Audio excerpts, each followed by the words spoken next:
2 minit lagi. Boleh start dah. Dengar dah ni.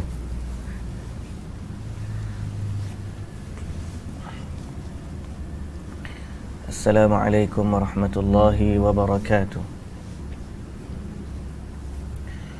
Bismillahirrahmanirrahim. Alhamdulillahi rabbil alamin. Wassalatu wassalamu ala asyrafil anbiya'i wal mursalin, Nabiina Muhammadin wa ala alihi wa sahbihi ajma'in.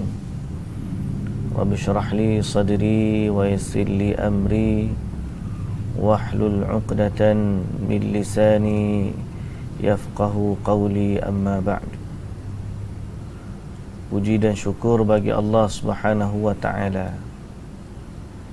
Selawat dan salam atas Nabi kita Muhammad sallallahu alaihi wasallam, juga atas ahli keluarga baginda, para sahabatnya, para pengikutnya sehinggalah ke hari kiamat. Muslimin dan muslimat yang dirahmati Allah Subhanahu wa ta'ala sekalian, alhamdulillah pada pagi ini kita dapat bertemu. Dan hari ini adalah hari terakhir kita di bulan Sya'ban. InsyaAllah terbenamnya matahari pada hari ini, maka kita akan masuk ke dalam bulan Ramadan. Dan bulan Ramadan adalah bulan kegembiraan bagi orang yang beriman. Bulan Ramadan adalah pesta bagi orang-orang yang saleh. Bulan Ramadan adalah waktunya orang yang bercinta dengan Allah Subhanahu wa ta'ala, atau orang yang mencintai Allah Azza wa Jalla, akan merasakan kedekatan dia dengan Allah Subhanahu wa ta'ala. Qul bifadlillahi wa birahmatihi fabidzalika falyafrahu huwa khairun mimma yajma'un. Qul bifadlillahi wa birahmatihi, katakanlah dengan kurniaan Allah dan rahmatnya. Fabidzalika falyafrahu, maka dengan yang demikian bergembiralah. Makna bergembiralah dengan kurniaan dan rahmat dari Allah. Fabidzalika falyafrahu huwa khairun mimma yajma'un, sesungguhnya atau dia lebih baik daripada apa yang mereka kumpulkan. Naam, di saat orang-orang kaya sibuk dengan mengumpulkan harta-harta mereka, di saat orang-orang kafir memiliki gedung-gedung perniagaan yang besar, memiliki harta-harta yang melimpah ruah, yang kita tengok hari ni dari sudut dolar pun duit mereka dah mahal dah daripada kita. Harta mereka lagi kaya. Antara orang yang terkaya di Malaysia, nombor satunya bukan orang Islam. Orang yang terkaya di dunia bukan orang Islam. Allah Ta'ala kata, fabidzalika falyafrahu huwa khairun mimma yajma'un, bergembiralah dengan rahmat dan kurniaan Allah, dia lebih baik daripada apa yang mereka kumpulkan. Bererti kita orang yang beriman, bila datang Ramadan, kegembiraan kita lebih kita rasakan daripada orang yang mendapatkan harta yang bertimbun-timbun. Sepatutnya begitulah. Mudah-mudahan Allah Subhanahu wa ta'ala memberkati kita dalam Ramadan. Maka insya-Allah malam ni kita akan masuk ke dalam bulan Ramadan biiznillah. Malam ni kita mula tarawih, besok kita mula berpuasa. Maka kita berada di pintu Ramadan, pintu yang memberikan kegembiraan kepada kita.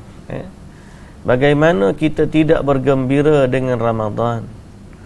Kerana Ramadan antara sebab diangkatnya darjat di dalam syurga, sebab memiliki kedudukan yang tinggi di dalam syurga. Dalam satu hadis yang diriwayatkan oleh Ibnu Majah,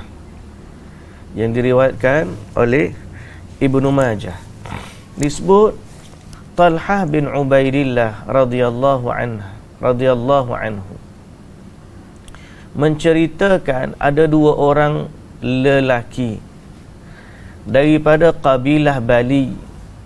Kedua-duanya datang jumpa dengan Nabi sallallahu alaihi wasallam. Dan kedua-duanya masuk Islam secara serentak, sama-sama masuk Islam. Maka salah seorang dari keduanya rajin beramal. Kemudian dia berjihad fi sabilillah sampai dia mati syahid. Seorang lagi biasa-biasa. Kemudian dia hidup setelah daripada yang kedua, setelah daripada yang meninggal tu, yang kedua ni hidup lagi sampai setahun, kemudian dia meninggal. Kata Talhah bin Ubaidillah, aku bermimpi melihat aku berada di pintu syurga. Tiba-tiba aku bersama dengan kedua sahabatku di pintu syurga. Datanglah seseorang dari syurga, lalu memanggil orang yang mati kemudian.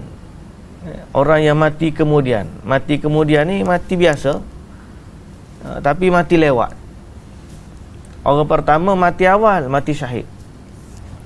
Jadi dia panggil yang mati lewat ni masuk syurga. Dia panggil yang mati lewat ni masuk syurga. Bila dia panggil yang mati lewat ni masuk syurga, thumma kharaja, kemudian dia keluar, barulah dipanggil kepada orang yang mati syahid yang kedua. Mana yang mati syahid masuk kemudian daripada yang mati biasa. Kemudian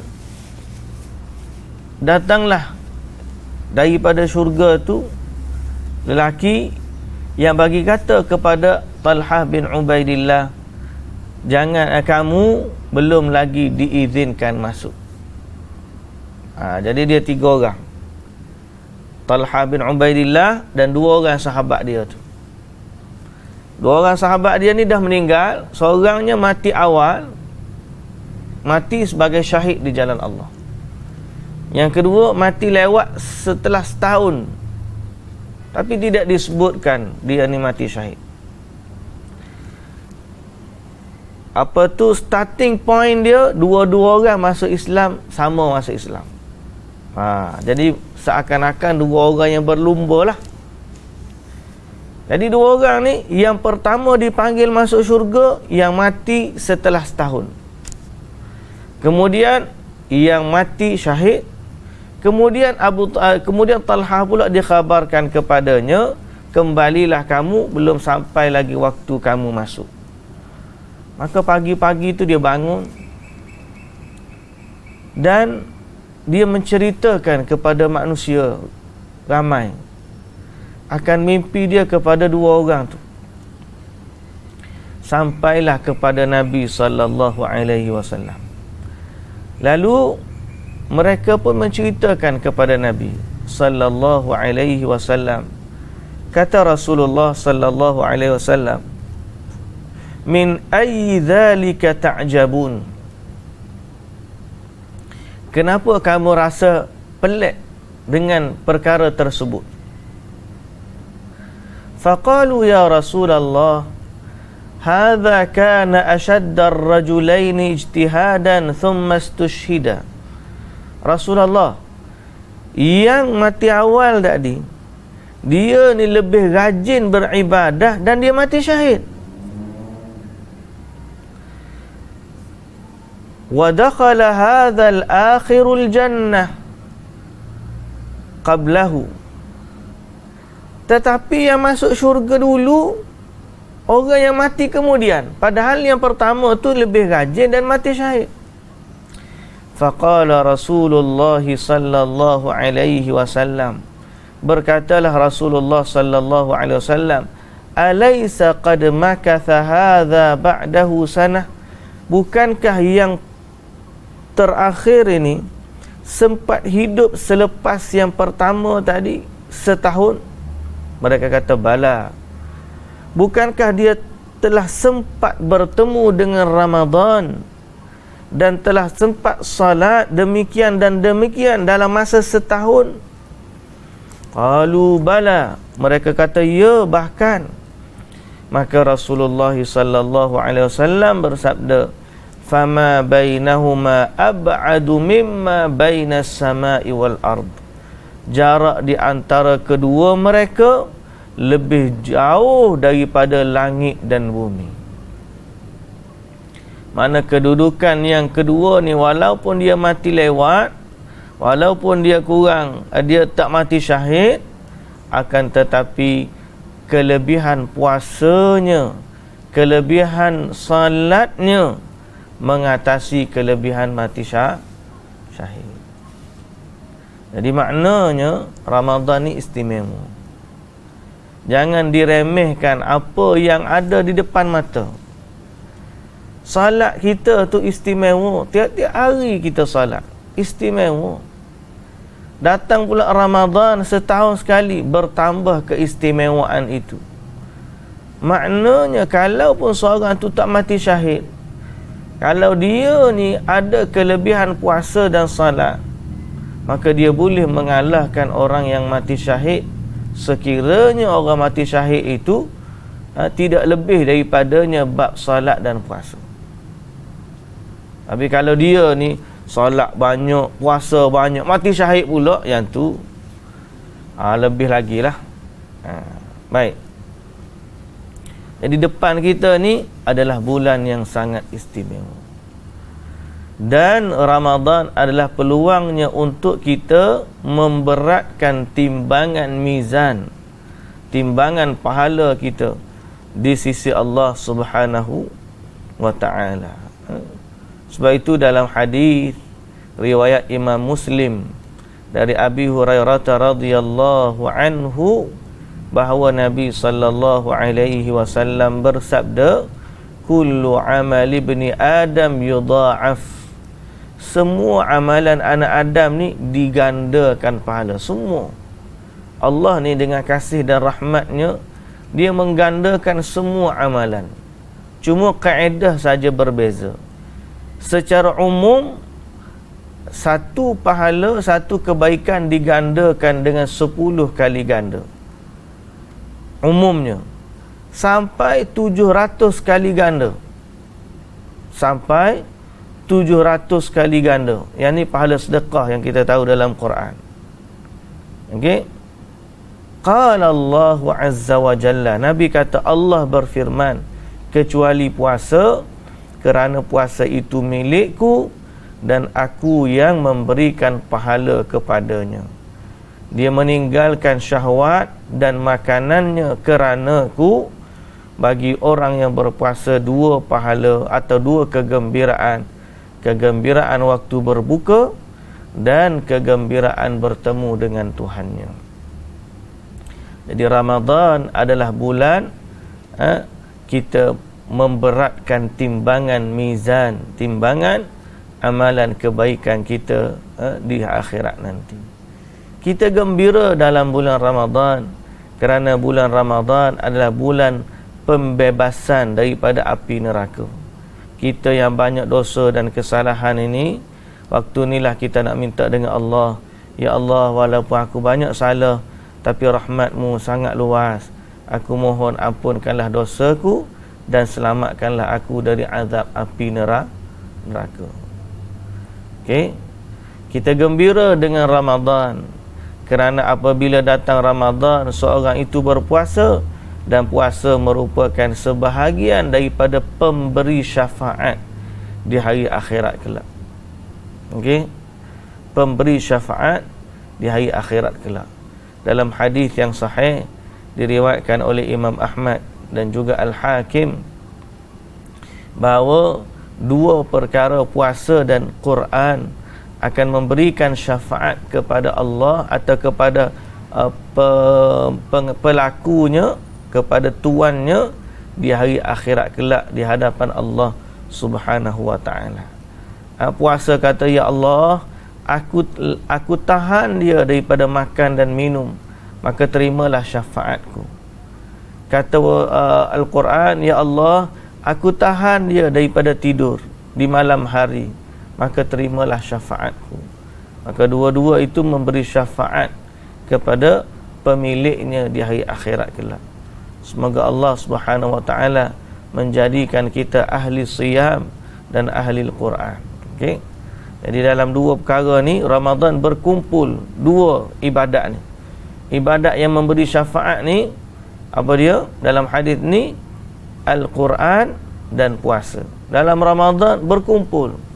Dia adalah bulan puasa dan dia juga bulan Quran. Kita ni biasa sebut Ramadan bulan puasa. Sebenarnya bulan puasa ni juga bulan Ramadan ni juga bulan Quran. Jadi kalau kita boleh kenal dia dengan bulan Quran juga, masuk dah bulan puasa kita ni. Bila bulan puasa? Bulan puasa ma'ruf dengan bulan puasa. Tapi kita juga boleh kenalkan dia dengan bulan Quran. Baik.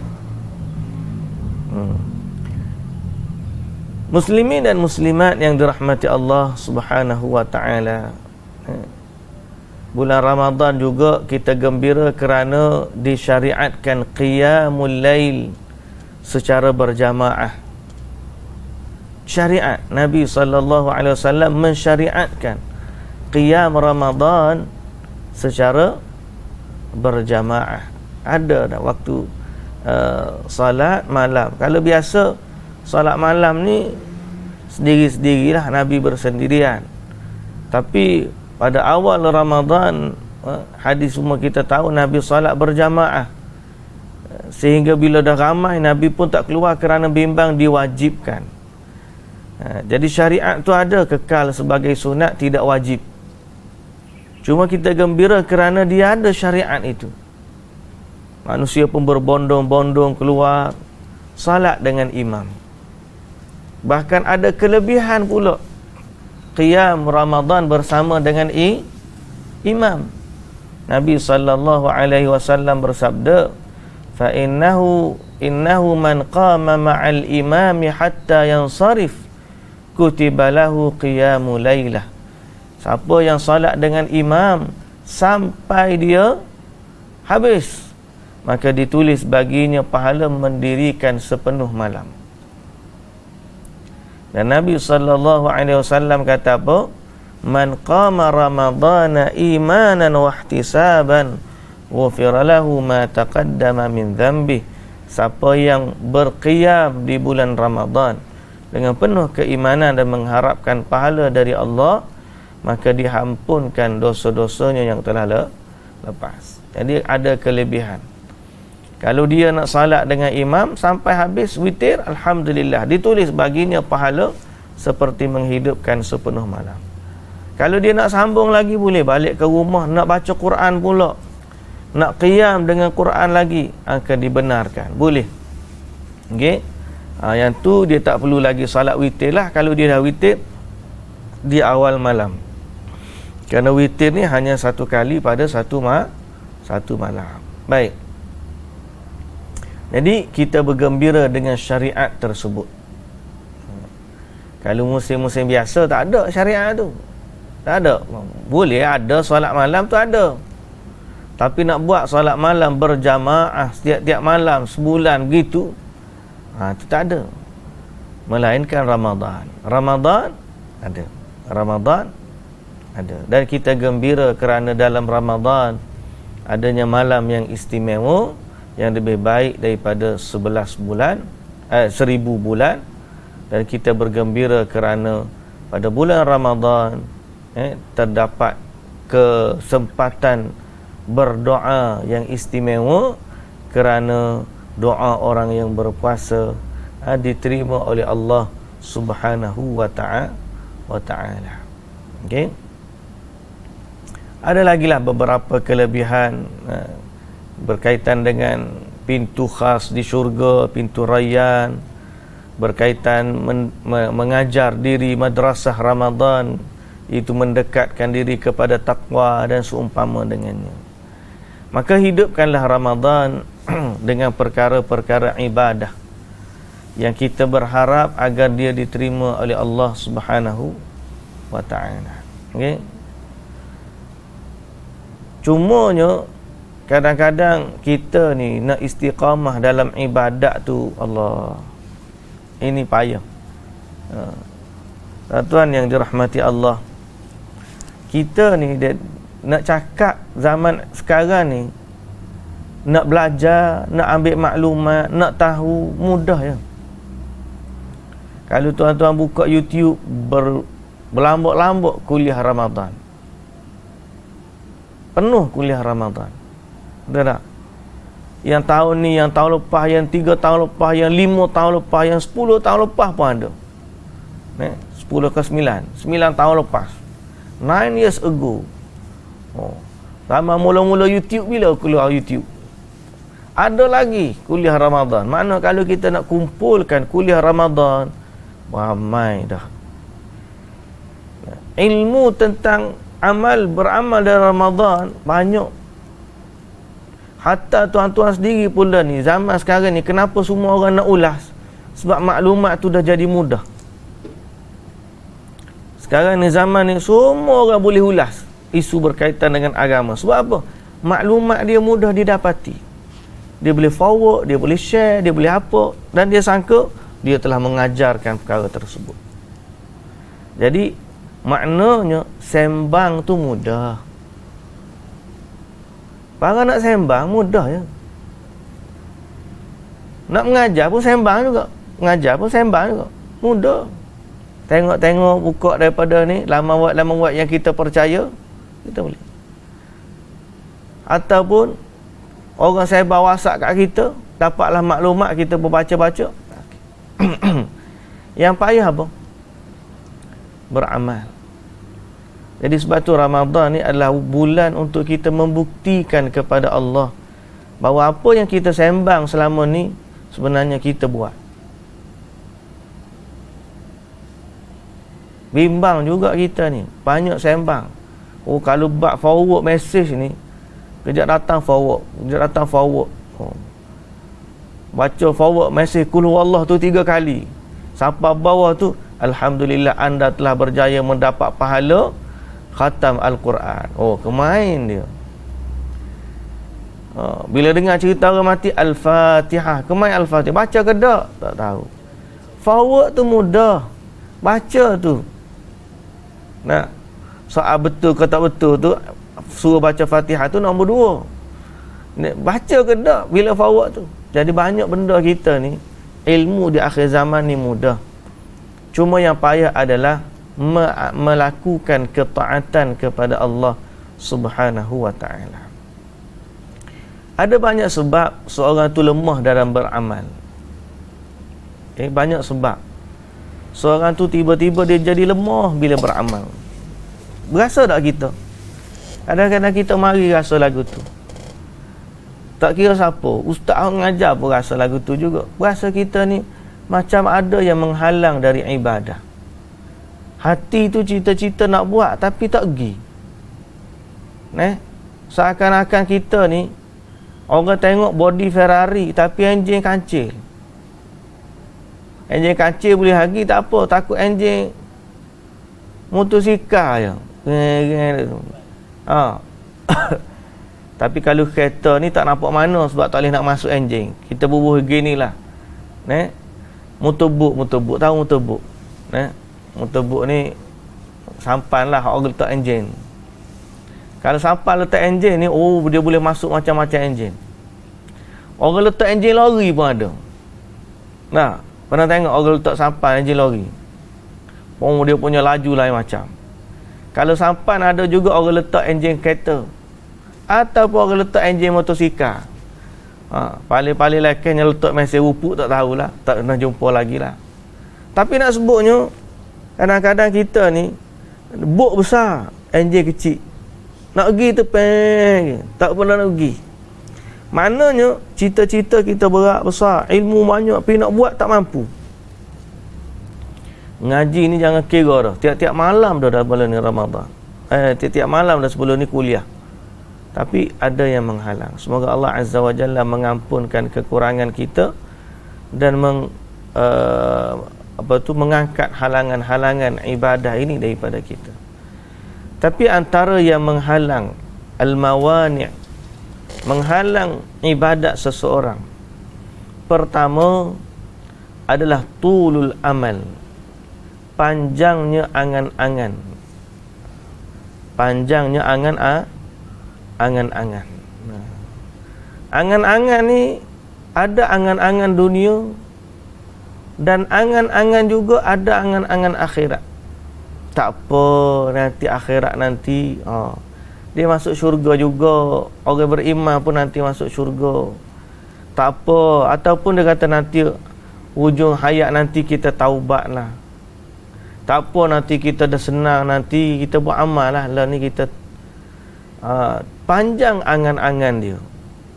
Okay? Allah Subhanahu wa taala kata wala yakunu kalladzina utul kitaba min qablu fatala alaihimul amadu faqasat qulubuhum.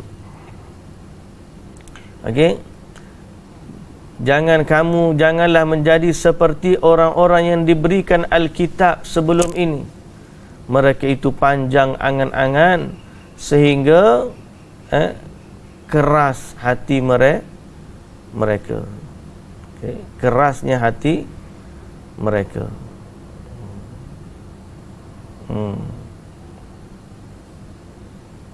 Da'un 'udalun wa maradun muzmin wa mata tamakkana minal qalbi fasada mazajuhu washtadda ilajuhu wa lam yufariqhu da'un wala naf'un fihi wala naf'a fihi dawa'un bal a'yal atibba'u wa ya'isa min bur'ihi al-hukama'u wal ulama'. Kata Al-Qurtubi, ini adalah penyakit kronik dan muzmin.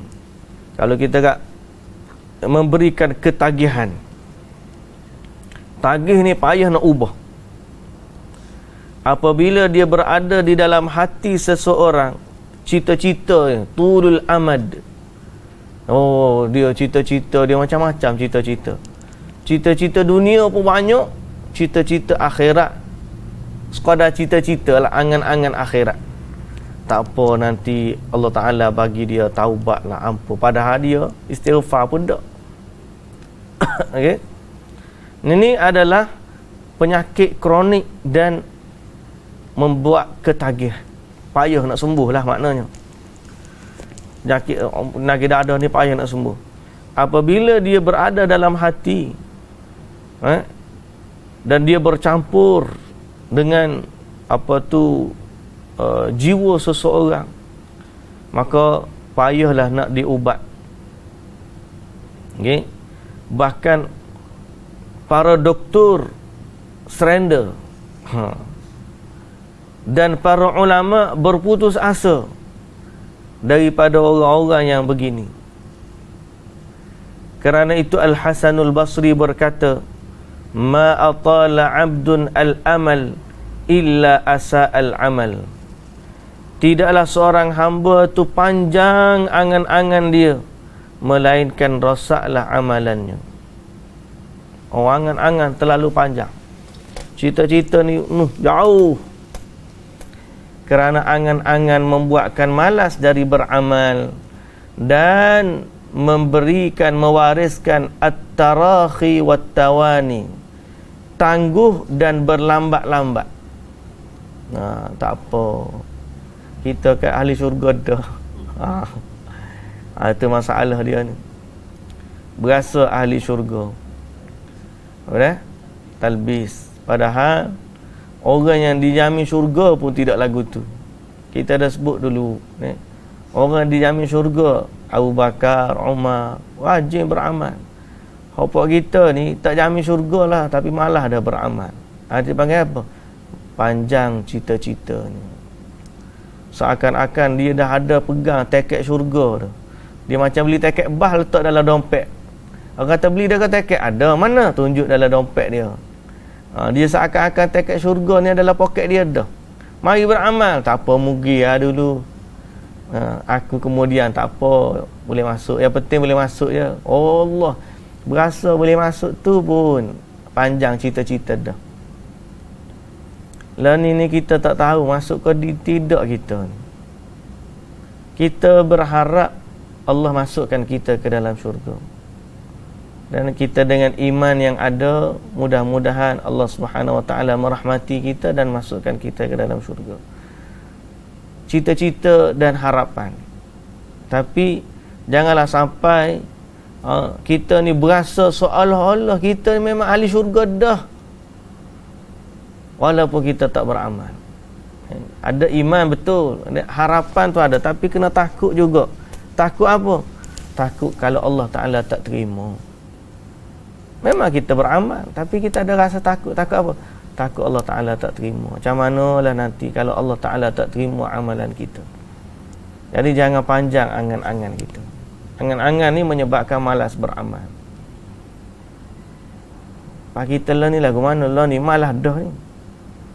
Kita ni banding dengan orang-orang soleh zaman dulu, kategori orang malas dah kita ni. Panjang dah macam angan-angan kita. Orang dulu Masya Allah baca Quran menangis, pengsan. Kita baca Quran gelak-gelak ketawa. Dah tak? Beza sangat jauh beza dia. Orang dulu tengok api pengsan, teringat hari api neraka. Tengok api yang besar pengsan.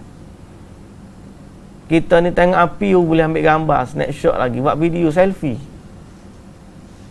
Tak? Baik, jauh beza. Baik. Yang menghalang ibadat yang kedua ialah al-insyighal bil mubahat wat tawassu'u fiha.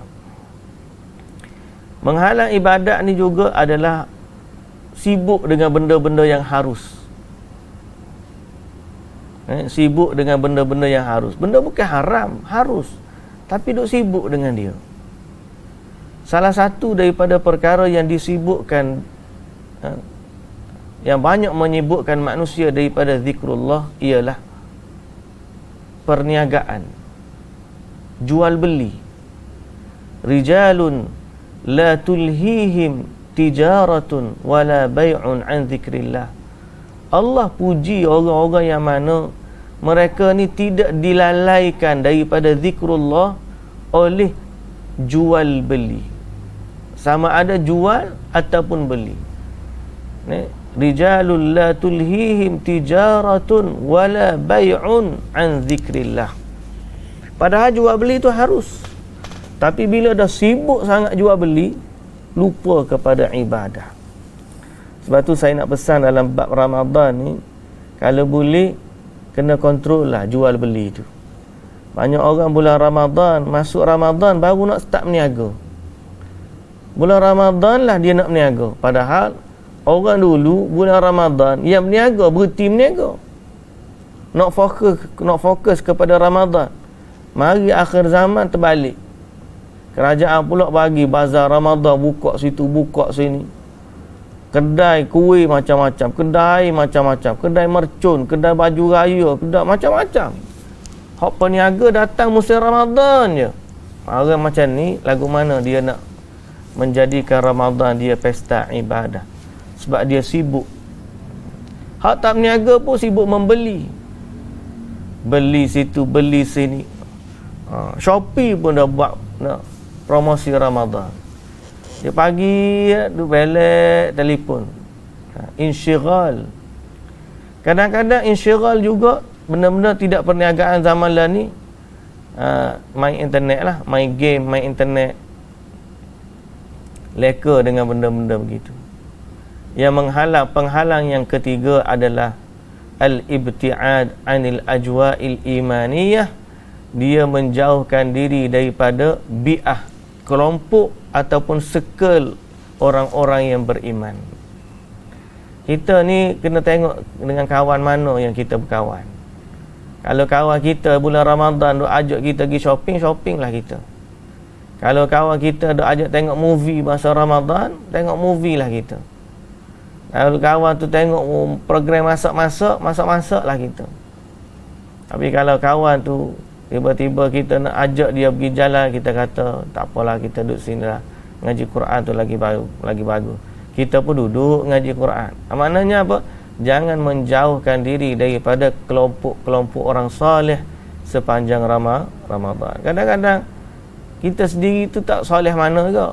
Bila berkumpul dua orang yang sama lebih kurang dengan kita, maka kita pun jadi malu pada orang tu. Malu Allah kita panggil. Jadi sama-sama pakat buat amal ibadah kepada Allah Subhanahu wa taala. Okey?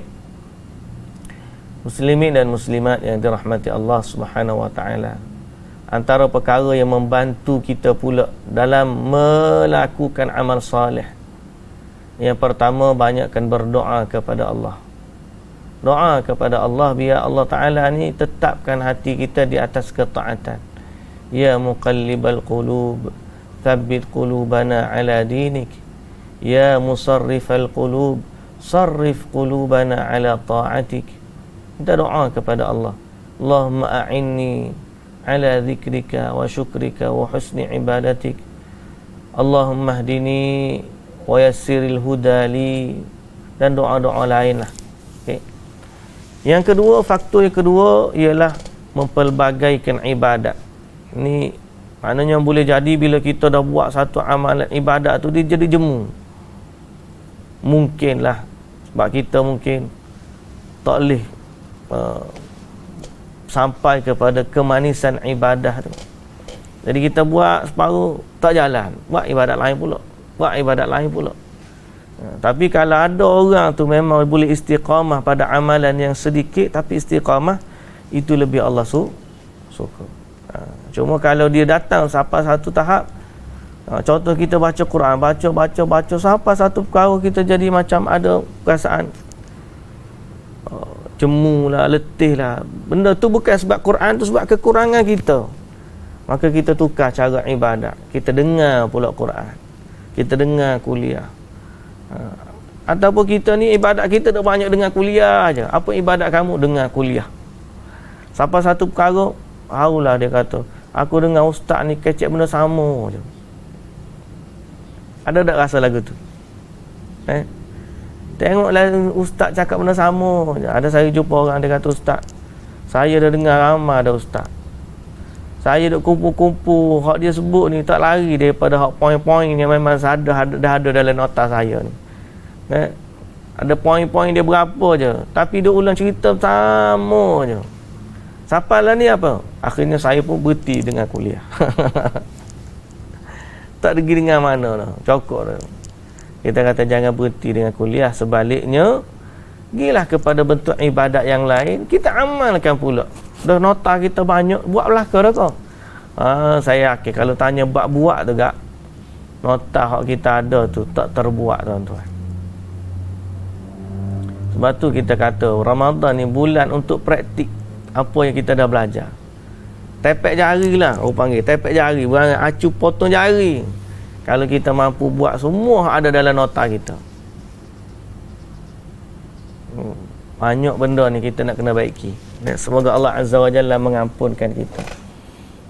Ustaz ngajar berat lagi lah, tuan-tuan. Doakanlah para asatidah kita, termasuklah saya, agar Allah Subhanahu wa taala memberi keampunan pada kekurangan dan memberi taufik untuk beramal dan memberikan kekuatan untuk istiqamah. Baik. Faktor yang ketiga ialah ta'alluq bil masjid. Banyakkan duduk di masjid. Bulan Ramadan ni kalau boleh duduk lama-lama sikit di masjid. Pergi solat awal, balik lewat, adalah waktu kita ngaji. Dia balik rumah kan, tak ada lah. Balik rumah kan, main dengan anak-anak. Waktu main telefon, hak ni mari nak susu lah, hak ni mari nak ajak naik basikal lah. Dah macam-macam lah. Bukan kata tak ada ruang ibadat dalam rumah, tapi ambillah masa lama sikit duduk di masjid. Pasal di masjid ni adalah bazarnya orang-orang soleh. Bazarnya. Kalau kita kata ada bazar Ramadan, masjid adalah bazarnya orang soleh. dalamnya ada salat jamaah, dalamnya ada majlis ilmu, dalam dia adanya baca Quran, dalam dia adanya majlis atau berzikir, melangkah kepadanya diangkat, diberikan pahala, dihapuskan dosa. Banyak sangat. Jadi kalau boleh bulan Ramadan ni kita duduk lama di masjid, dia antara faktor kita buat ibadah. Antara faktor ibadat lain ialah kita ni dengar cerita orang soleh. Banyak dengar cerita orang soleh, orang-orang soleh. Sebab kita ni kalau kita tengok atas kita sendiri berasa soleh. Berasa soleh, dia panggil sok soleh. Orang Indonesia panggil sok. Sok ni macam perasan lah, perasan soleh dia. Perasan dia wali. Perasan wali. Ada setengah orang semalam, orang kata, perasan wali. Orang cium tangan dia tu dia, seronok, macam seronok je orang buat dia cium tangan dia, sapu-sapu. Orang kita ni ada cium tangan, begini. Habis satu muka je usap tangan syekh dia. Allahu Akbar. Hak syekh pula senyum, seolah-olah membenarkan perbuatan tu. Kita jangan duk berasa kita ni ibadat banyak, barakah banyak, seolah-olah bagi orang nak ambil berkat kita. Macamlah kita tertusah ada berkat. Guru saya seorang yang kita tengok orang yang baik lah, Masya Allah. Bila orang nak cium tangan pun tarik tangan dia, tak nak bagi. Pasal apa? Nak ambil berkat dengan aku siapa?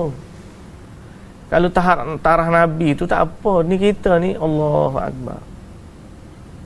Jadi kita ni kalau duduk seorang-seorang berasa soleh kita tu tahap walidah. Sehinggalah kita dengar cerita orang-orang soleh. Kalau kira bab ngajar, hebat dia. Ngajar ni sembang je. Nombor satunya amal tu.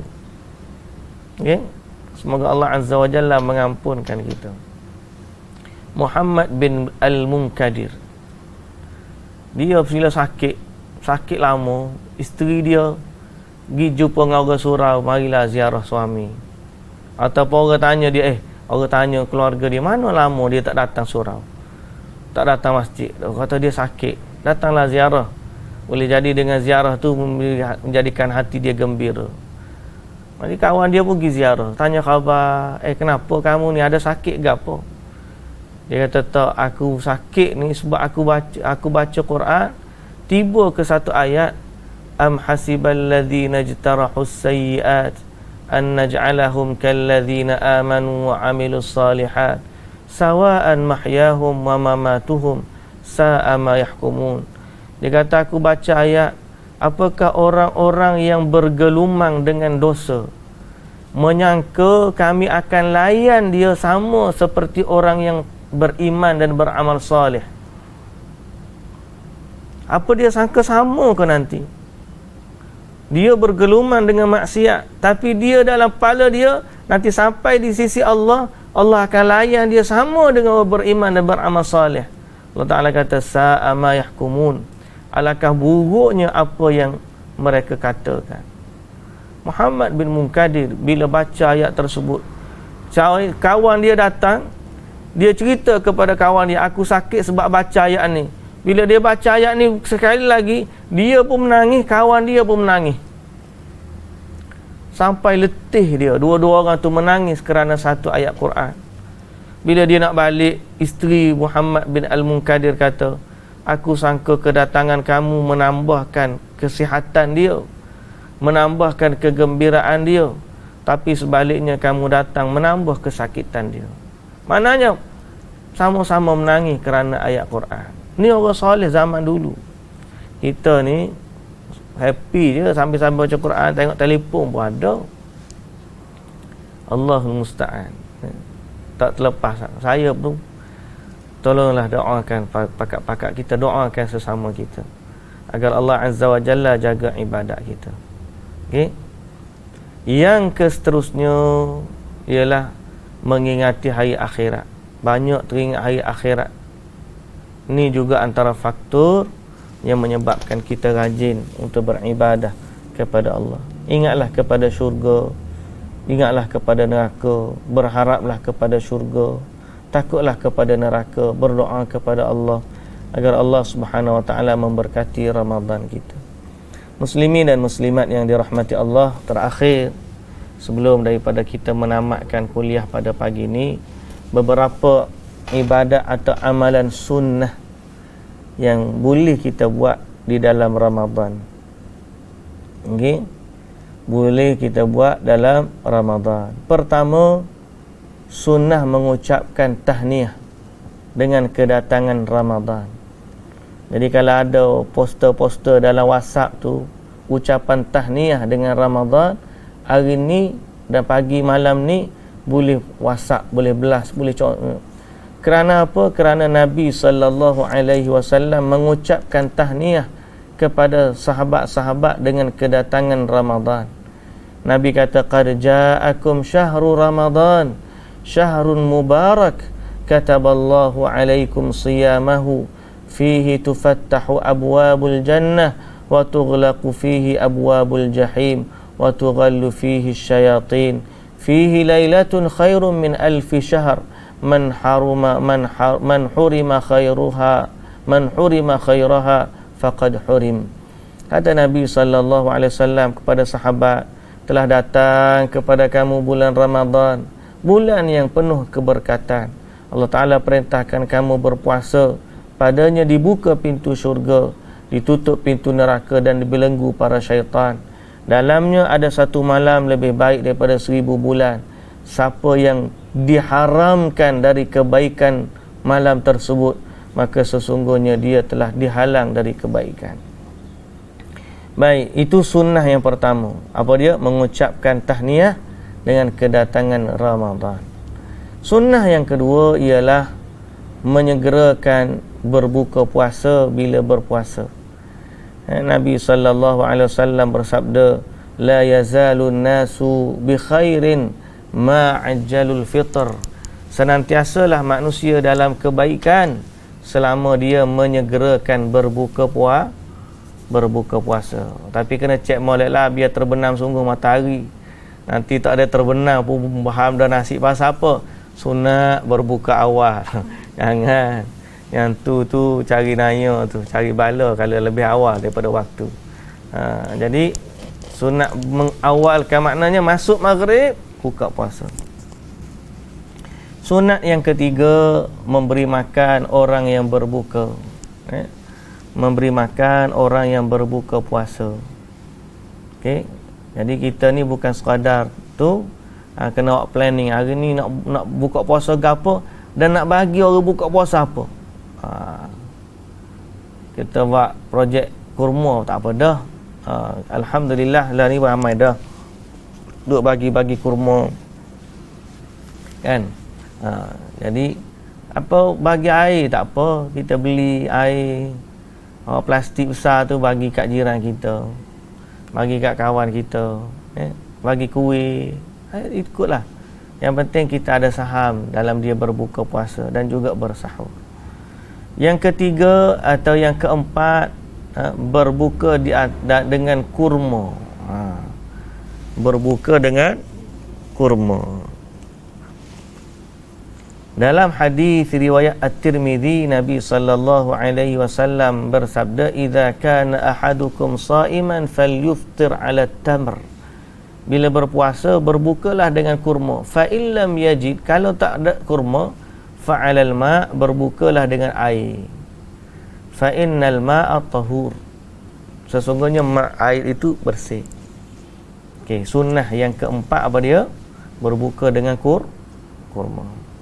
Sunnah yang kelima ialah bersahur. Nabi SAW bersabda dalam hadis riwayat Bukhari dan Muslim, "Tasahharu fa inna fis sahuri barakah." Bersahurlah kerana sesungguhnya pada sahur itu berkat. Sahur ni bila? Sebelum subuh lah tu sahur. Bukan selepas tarawih, tu moreh. Moreh bukan sahur. Sahur ni makan di akhir malam sebelum daripada subuh makan. Okey. Dan Nabi SAW melewatkan sahur. Melewatkan sahur. Lewat tu kalau boleh berhenti tu sebelum azan lah. Boleh untuk berhenti bersama azan. dan boleh kalau kita ni masih lagi tersisa makanan untuk habiskan makanan tersebut. Tapi sebaik-baiknya kita jadualkan sahur kita supaya berakhir ngam-ngam sebelum azan, atau sekitar 5-10 minit sebelum azan, ataupun seminit 2 pun sebelum azan, okeylah, ngam-ngam. Okey. Tapi sunnahnya melewatkan sahur. Jangan sampai tak sahur, bersahurlah walaupun dengan beberapa biji kurma dan beberapa teguk air. Kita nak keberkatan dia. Sunnah yang ke-6 ialah qiyamul lail, qiyam Ramadan yang kita dah sebut di awal tadi. Okey. Sunnah yang ke-7, membanyakkan baca Al-Quran. Ni bulan Quran yang kita kata.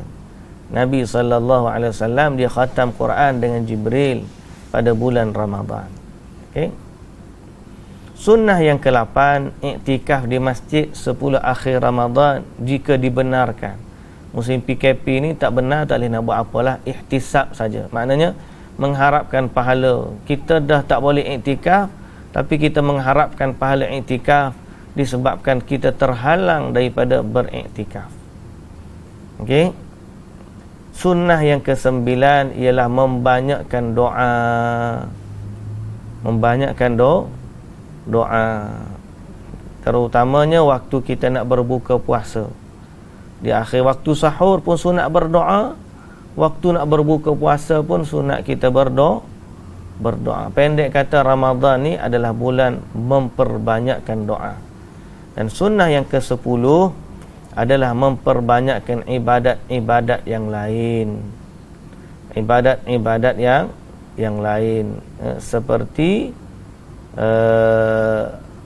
membantu orang, berbuat baik kepada jiran, berbuat baik kepada ibu bapa. Okey. Kemudian sunnah yang ke 11 ataupun yang termasuk yang ke-10 tadi, memperbanyakkan sedekah. Sedekah dalam bulan Ramadan. Buatlah tiap-tiap hari sedekah, planning RM1 sehari nak bagi. Lepas subuh masuk dalam tabung. Ataupun kita sedekah dengan makanan buka puasa tu tak apa dah.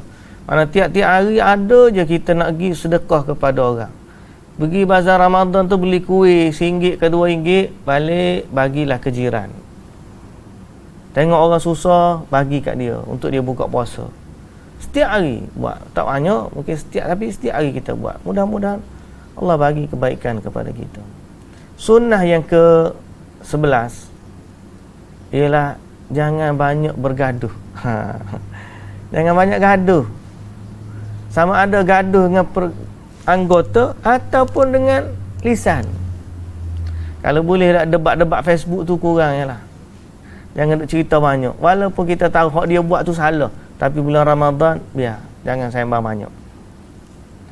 Sebab termasuk sunnah, apabila seorang itu berpuasa, maka hendaklah dia, sekiranya seseorang menyakitinya dengan perkataan, mencaci makinya dengan perkataan, atau menyakitinya dengan perbuatan, maka hendaklah dia kata, inni saim, aku berpuasa. Ini saim, aku berpuasa. Maknanya elakkanlah diri daripada duk kata ke orang, duk bergaduh, duk mencaci maki dan mencerca pada bulan Ramadan. Bahkan Allah tidak berhajat kepada puasa orang yang tak jaga mulut dia daripada perkataan yang tidak baik. Sunnah yang ke-12, berumrah bagi yang mampulah. Berumrah bagi yang mampu. Kerana umrah dalam Ramadan menyamai haji. Baik muslimin dan muslimat yang dirahmati Allah Subhanahu wa taala sekalian, alhamdulillah dapat kita sentuh pada pagi ini sejurus sebelum masuknya kita ke dalam Ramadan dengan beberapa perkara, iaitulah kegembiraan dalam Ramadan, kemudian faktor dan halangan yang menyebabkan kita ni istiqamah atau sungguh dalam beribadah, serta sunnah-sunnah dari Ramadan. Mudah-mudahan Allah memberkati kita semua. Allah menjadikan Ramadan kali ini Ramadan yang terbaik untuk kita. Allah menerima daripada kita amalan sepanjang Ramadan. Buat tu satu hal, nak diterima tu satu hal lain pula. Jadi mudah-mudahan Allah terima amalan kita lah, insya-Allah. Wallahu ta'ala alam. Subhanakallahumma wa bihamdika asyhadu an la ilaha illa anta astaghfiruka wa atubu ilaik. Aqulu qawli hadza wa astaghfirullahal azim li wa lakum. Wassalamu alaikum warahmatullahi wabarakatuh.